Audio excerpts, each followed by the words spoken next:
जैसा कि हमने ड्रामा की फर्स्ट एपिसोड तो देख लिया और सेकेंड एपिसोड अभी तक हम नहीं देखे हैं, तो लेट्स सी कि सेकेंड एपिसोड में क्या होता है। मिस योनसो जो मिस्टर सांग के अपार्टमेंट में गलती से आ गई होती है और उसको पता भी नहीं होता है। फिर वो बोलती है कि मिस्टर सांग मैं आपके अपार्टमेंट में कैसे आई, मैं तो मेरे अपार्टमेंट की चाबी लेके आई थी। तो ये सब क्या क्या और कैसे, मुझे कुछ समझ में नहीं आ रहा है। फिर मिस्टर सांग बताते हैं कि ये अपार्टमेंट मेरा है, तुम्हारा नहीं है, क्योंकि तुम्हारे साथ एक स्कैम हो गया है जिसकी वजह से तुम्हें लग रहा है कि ये अपार्टमेंट मेरा है, लेकिन असल में ये अपार्टमेंट मेरा, हर जो डॉक्यूमेंट तुम्हें मिले हैं वो सब नकली है। मिस युनसो को जब पता चलता है कि उसके साथ इतना बड़ा धोखा हुआ है तो वो पूरी तरह से बिल्कुल टूट जाती है। उससे लगता है कि ये सब क्या हुआ। फिर वो जाती है और वहाँ पे एक मैनेजर से पूछती है कि यहाँ पे मेरा एक भाई रहता था, तो वो कहाँ है, कैसे मैं उसका पता लगाऊँ। फिर वो बोलते हैं कि यहाँ पे आपका भाई भाई नहीं रहता कोई। फिर मिस युनसो उदास हो जाती है कि अरे ये सब क्या हो रहा है मेरे साथ ये सब क्यों होता है। फिर वो अपने फ्रेंड को कॉल लगाती है और उसको सारी बातें बता देती है और फिर वो बोलती है कि वो तो तुम्हारा भाई था, फिर उसने तुम्हारे साथ ऐसा क्यों किया। फिर वो बोलती है कि मुझे नहीं पता कि उसने मेरे साथ ऐसा क्यों किया, और वो रोने लगती है। फिर उसका एक और फ्रेंड लियोन आता है और वो बोलता है कि चिंता मत करो, सब ठीक हो जाएगा। फिर उसकी फ्रेंड उसको 5,000 पैसे देती है और लियोन भी उसको 5,000 पैसे देता है और उसकी हेल्प करता है कि ये तुम्हारे खर्चे के लिए काम आ जाएगा। फिर मिस युनसो बोलती है कि तुम लोग कितने अच्छे हो, तुम लोग मेरी मदद कर रहे हो। मिस युनसो की उसकी फ्रेंड गाओजी बोलती हैं कि तुम्हें इसमें सिर्फ और सिर्फ मिस्टर सांग हेल्प कर सकते हैं, तो तुम्हें उनसे हेल्प मांगनी चाहिए। और फिर वो चली जाती है नेक्स्ट डे मिस्टर सांग से और उनको बोलती है कि आप मेरी हेल्प करो। फिर मिस्टर सांग बोलते हैं कि इसमें मैं क्या तुम्हारी हेल्प कर सकता हूँ। फिर मिस युनसो बोलते हैं कि प्लीज़ मेरी हेल्प कीजिए।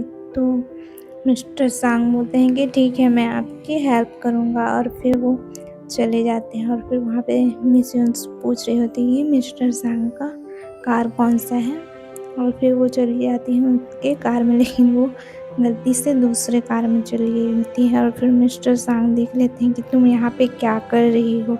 तुम मिस युनसो बोलती है कि मेरी मदद कीजिए वरना मैं यहाँ से नहीं जाऊँगी। फिर मिस्टर सांग बोलते हैं कि ठीक है, मैं तुम्हारी मदद करता हूँ। मिस्टर सांग कह देंगे लेकिन उससे पहले मैं हॉस्पिटल जाऊँगा, वहाँ पे मुझे कुछ काम है। तो यहाँ पे मिस युनसो बोलती हैं कि ठीक है, लेकिन यहाँ पे दोनों स्लीप हो जाते हैं मिस युनसो को बचाते बचाते मिस्टर सांग भी। फिर मिस्टर सांग चले जाते हैं हॉस्पिटल और वहाँ पे डॉक्टर से पूछते हैं कि बताइए क्या हुआ और दादाजी ऑपरेशन ठीक से हो जाएगा ना। तो डॉक्टर बोलते हैं कि हाँ, हो तो जाएगा, बट हम ठीक से बता नहीं सकते, लेकिन हम कोशिश ज़रूर करेंगे। फिर मिस्टर सांग उदास हो जाते हैं और फिर चले जाते हैं। फिर वहाँ पे मिस योनसू रहती है। तब मिस्टर सांग बोलते हैं कि ठीक है, चलो पुलिस स्टेशन चलते हैं। फिर मिस्टर सांग और योनसू चले जाते हैं पुलिस स्टेशन। फिर वहाँ पे मिस योनसू जाके पूछती है कि अगर ये फ्रॉड केस में अगर जेल हो जाए तो कितनी साल की होती है। तो वो बताती हैं कि लगभग 10 या 20 साल तो होती है। फिर मिस युनसू डर जाती कि नहीं, वो तो मेरा भाई है चाहे जो भी हो, इसलिए वो वहाँ से चली जाती। फिर मिस्टर सांग उसे ढूंढते हुए जाते हैं और वो वहाँ पे बैठी रहती है। फिर मिस्टर सांग बोलते हैं कि ठीक है, तुम मेरा नंबर ले लो और जब भी तुम्हें ज़रूरत हो मुझे कॉल मत करना, क्योंकि मैंने जो मदद करने के लिए बोला था मैंने वो किया है और तुम मुझे फ़ोर्स नहीं कर सकती। तो मिस युनसू बोलती हैं कि ठीक है, आप अगर नहीं करना चाहते तो मत कीजिए। फिर मिस्टर सांग बोलते हैं कि अगर झूठ बोला जाए तो ये एक गलती ही तो है। फिर मिस युनसू बोलती हैं कि नहीं, झूठ अगर सच के लिए बोला जाए तो वो झूठ सही होता है कभी-कभी, हमेशा झूठ गलत तो नहीं होता ना। कभी-कभी हम अपनों के लिए झूठ बोलते हैं। और फिर मिस युनसू उदास होकर जा रही होती है। फिर वो मिस गाउसी के रूम में रहने लगती है। मिस गाउसी के हॉस्टल रूम में फिर दोनों मिस युनसी और मिस गाउसी रहने लगते हैं। फिर गाउसी बोलती है कि तुम इतना सब होने के बाद भी इतनी चिल और शांत कैसे हो, मैं होती तुम्हें तो इतना सब भी नहीं कर पाती। फिर मिस युनसी बोलती है कि ये जब मैं छोटी थी तब पापा ने ये टॉय ला के मेरे को दिया था, और फिर उन्होंने कहा था कि चाहे कुछ भी हो जाए ये तुम्हारे साथ ही रहेगा, जैसे कि मैं ही हूँ। फिर सुबह हो जाती है और फिर उस हॉस्टल की वार्डन आके बोलती है कि ये कौन है यहाँ पे, तुम इसे कैसे यहाँ पे रख सकती हो, हम यहाँ पे इसको रहने नहीं देंगे। फिर गाउसी बोलती है कि दूसरी लड़कियाँ अपने बॉयफ्रेंड को कैसे रखती है, मैं तो अपनी फ्रेंड को यहाँ पे लेके आई हूँ। फिर वार्डन बहुत चिल्लाती है। फिर मिस युनसी बोलती है कि नहीं, मैं यहाँ पे नहीं रह सकती, क्योंकि वो फिर तुम पे चिल्लाएगी या फिर तुम्हें निकाल देगी। फिर वो दोनों चले जाते हैं लियोन के पास। फिर लियोन बोलता है कि हाँ, मैं उसका रहने का बंदोबस्त कर देता हूँ, मिस युनसी का। फिर गाउसी बोलती है ठीक है, पर उसे कभी परेशान मत होने देना। फिर गाउसी बात करने लगती है एक लड़के के साथ कि ये मेरा न्यू बॉयफ्रेंड है करके। फिर बात करती है और फिर वही लड़का आ जाता है। फिर लियोन थोड़ा सा सैड हो जाता है कि ये कैसे, कब, तुमने हमें बताया भी नहीं। फिर गाउसी बोलती कि अरे ये तो बस अभी अभी, और फिर लियोन बोलता है कि अभी अभी और तुम इस पर ट्रस्ट करने लगी। फिर वो चले जाते हैं और फिर लियोन बोलता है कि मैं अभी आता हूँ, फिर तुम्हें रूम दिखा दूँगा, थोड़ा बंदोबस्त करके आता हूँ। फिर मिस उनसे जा रही होती है और यहाँ पे मिस्टर सांग के दादाजी फंस गए होते हैं। फिर उनको बाहर निकालती है वहाँ से। फिर दादाजी बोलते हैं कि अरे वाह, तुम बहुत अच्छी लड़की हो। फिर मिस उनसे बोलती है कि अरे ये सिगरेट है ना, आप ऐसे नहीं ले सकती हैं, ये आपकी सेहत के लिए ठीक नहीं है।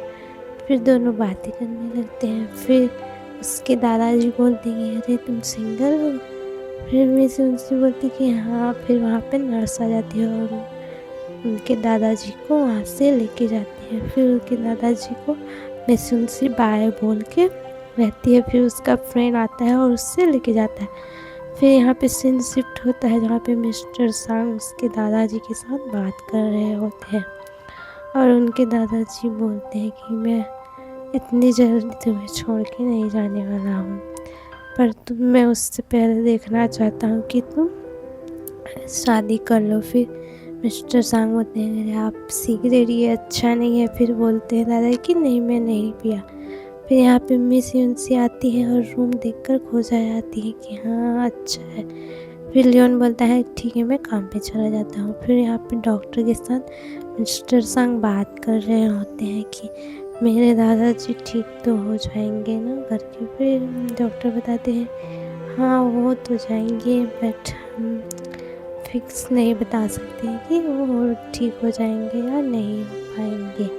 फिर डॉक्टर बोलते हैं कि इस पर साइन करा के ले आओ। फिर मिस्टर सांग जाते हैं और दादाजी को साइन करने के लिए बोलते हैं। फिर दादाजी बोलते हैं कि ठीक, मैं साइन कर दूँगा, पर मैं मरने से पहले तुम्हारी शादी होते हुए देखना चाहता हूँ। जिसे मिस्टर सांग सुनकर इमोशनल हो जाते हैं कि नहीं दादाजी ऐसा मत बोलिए। फिर दादाजी बोलते हैं कि चिंता मत कर, मैं ठीक हो जाऊँगा। फिर मिस्टर सांग को याद आती है युनसू की बात की कभी कभी हमें झूठ बोल देना चाहिए, जिससे कभी कभी भला भी हो सकता है और ये गलत बात भी नहीं है। फिर मिस्टर सांग जाते हैं डॉक्टर के पास और फिर देखता है डॉक्टर कि अरे तुम्हारे दादाजी शायद खुश है। फिर यहाँ पे मिस उनसे बैठी होती है, तभी एक लड़का आ जाता है और फिर उसे देखकर मिस उनसे ऑकवर्ड फील करने लगती है अरे नहीं, और फिर वहाँ से मिस उनसे भाग जाती है। और यहाँ पे मिस्टर सांग देख रहे होते हैं कि मैं किसी एक लड़की को झूठ मूठ का बोल देता हूँ कि ये मेरी गर्लफ्रेंड है। फिर दादाजी खुश हो जाएंगे और ऑपरेशन भी सक्सेसफुल हो जाएगा, पर यहाँ पे कोई नहीं मिलता। फिर मिस्टर सांग देखते हैं कि युनसू, और फिर बोलते हैं कि अगर ये युनसू मेरी हेल्प करेगी तो हो जाएगा। फिर यहाँ पे दोनों मिस्टर सांग अचानक बोलते हैं कि तुम मेरी मदद करनी होगी, और फिर वो मिस युनसू को लेके वहाँ से चले जाते हैं और बोलते हैं कि तुम मेरी गर्लफ्रेंड बनोगी। नेक्स्ट पार्ट में देखते हैं क्या होने वाला है।